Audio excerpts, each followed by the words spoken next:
Bordée par la Grande Bleue, cette terre d'azur tisse l'histoire de l'humanité avec le fil d'or des légendes.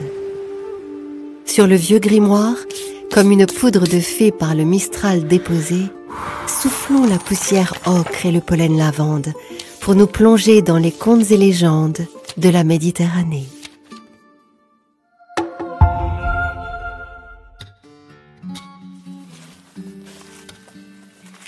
J'ai vu les eaux paradisiaques de Tahiti, les fjords d'Islande, les dunes du Sahara. Mon sac à dos a parcouru des milliers de kilomètres de sentiers de par le monde. Et pourtant, c'est parmi les îles d'Or, à l'extrême sud de la Provence, que je me suis senti le mieux. Pas seulement pour leur sublime coucher de soleil, c'est bien autre chose en vérité. C'est comme si j'avais pu sentir battre leur cœur. Elles s'appellent Porquerolles, Porquerolles, Le Levant, ou encore Presqu'île de Gien. Malgré leur proximité, chacune a son univers bien à elle, sa personnalité. Porquerolles est la plus accueillante avec ses vignes et ses volets ouverts. Porquerolles, plus sauvage, se préserve. L'île du Levant est la plus radicale, la plus personnelle. Quant à la Presqu'île de Gien, avec ses deux bras tendus qui enveloppent les salins, elle est affectueuse au possible. Alors quand on m'a raconté la légende contée par Gustave Roux, l'écrivain hiérois, j'ai compris pourquoi j'avais éprouvé cette étrange sensation. Je les appelle désormais par leur nom, comme on dirait le prénom d'une bonne amie ou d'une sœur. Et mes randonnées n'en sont que plus délicieuses. Écoutez plutôt, vous allez comprendre. En des temps très lointains, un prince appelé Olbianus régnait entre ciel et mer sur une jolie cité où il faisait bon vivre, et connue aujourd'hui sous le nom de Hyères. On l'appelait alors la Bienheureuse. Olbianus vivait seul, avec ses 4 filles, qu'il aimait plus que tout au monde. Chacune avait son caractère. L'une était sociable et meneuse. Dès le matin, elle partageait avec ses sœurs des trésors d'idées pour aller s'évader dans les criques alentours. L'autre était plus secrète, plus solitaire. Elle pouvait passer des heures à jouer seule au milieu des bancs de poissons, et cela suffisait à son bonheur. L'autre encore, très mûre pour son âge, parlait d'apprendre aux habitants à se rapprocher de la nature et à communier avec elle. La plus jeune, enfin, tentait de surmonter sa peur quand il fallait suivre les folles aventures décidées par les 3 autres, mais il arrivait toujours un moment où, son âge prenant le dessus, elle tendait les bras vers son père en l'appelant au secours. Ses sœurs l'attrapaient alors pour l'emmener dans un autre sens, et tout cela finissait à chaque fois dans les rires et les batailles d'eau. Mais toutes les 4 avaient un point commun. Elles adoraient la mer. Pas une journée ne passait, même l'hiver, sans qu'elles aillent s'y baigner.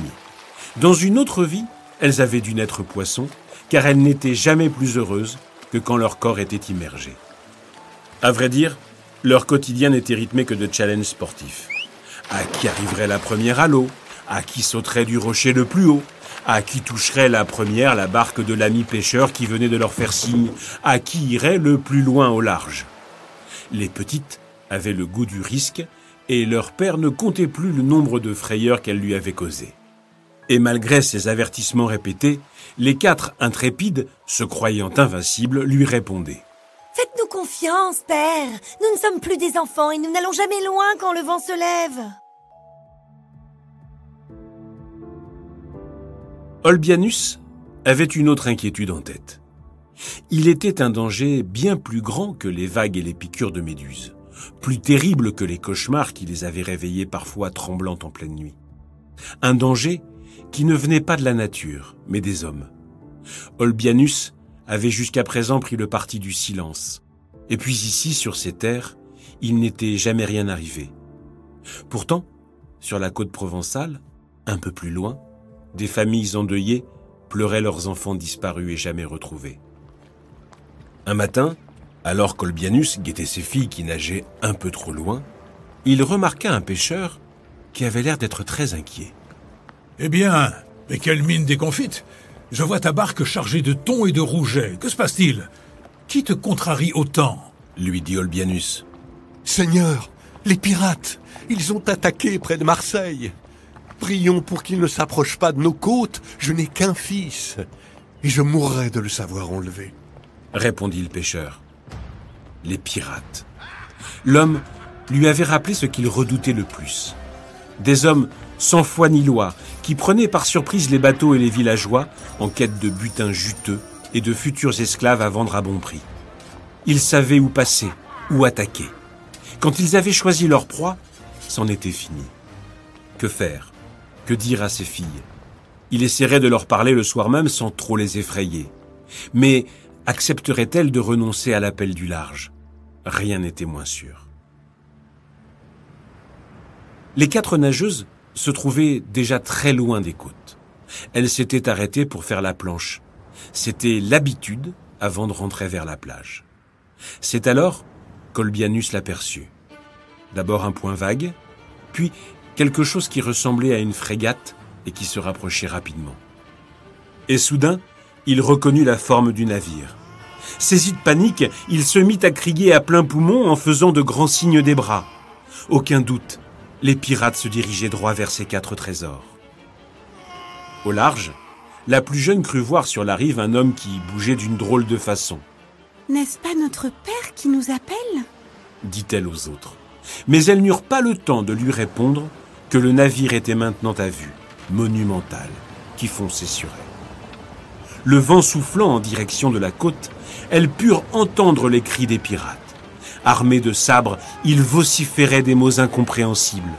Mais les sœurs, ignorantes des dangers de ce monde, n'y comprenaient rien. « Le capitaine a-t-il perdu le contrôle de son navire ?»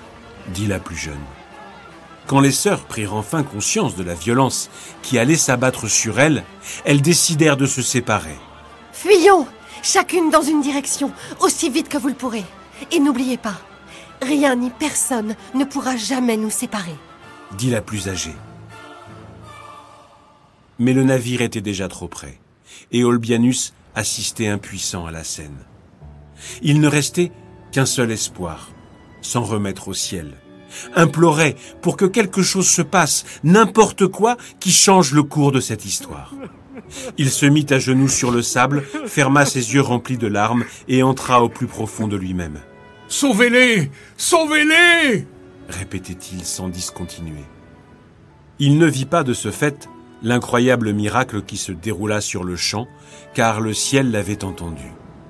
Pris de compassion pour ce père impuissant face à la perte imminente de ses filles, il allait intervenir, et de la façon la plus extraordinaire qui soit, comme toujours.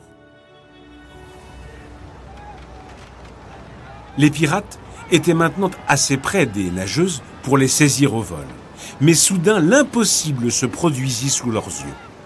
Les 4 jeunes filles disparurent de leur champ de vision. Mais où donc étaient-elles passées? Étaient-ce des sirènes? C'était bien plus incroyable que cela. Les jeunes filles avaient été emportées sous la surface par une puissance invisible qui les tirait vers le fond. Pour elles, point de douleur ni d'effroi, bien au contraire.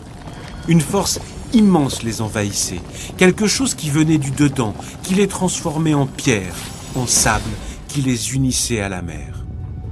Les pirates, depuis le pont principal, assistèrent à l'émergence de roches monumentales alignées à la côte, protectrices des terres, souveraines. Terrifiés par ce qu'ils voyaient, ils fuirent aussi vite qu'ils étaient arrivés. 3 îles nouvelles étaient nées. Les plus éloignées de la côte allaient devenir nos chers Porquerolles, Porquerolles et le Levant. La petite dernière, qui avait nagé plus vite que ses sœurs et s'approchait de la rive, se transforma en presqu'île de Gien, alors que ses 2 bras se tendaient de toute leur force vers son père adoré. Ces 2 bras dans lesquels les flamants roses aiment tant à se réfugier aujourd'hui. Olbianus, lorsqu'il ouvrit les yeux et qu'il aperçut les îles, comprit que le miracle qu'il avait appelé de ses vœux s'était produit. Bien sûr, il pleura longtemps ses chéries faites de chair et de sang, mais peu à peu, après la peine, vint la joie de les voir si majestueuses et brillantes comme de l'or dans le soleil couchant. Elles, qui n'avaient jamais été plus heureuses qu'ensemble et entourées d'eau, le ciel avait aussi exaucé leurs vœux. On raconte qu'il passa le reste de sa vie, jusqu'à sa mort, à passer en barque d'une île à l'autre, parlant aux arbres et aux oiseaux, inspectant les roches, pour vérifier que tout allait bien.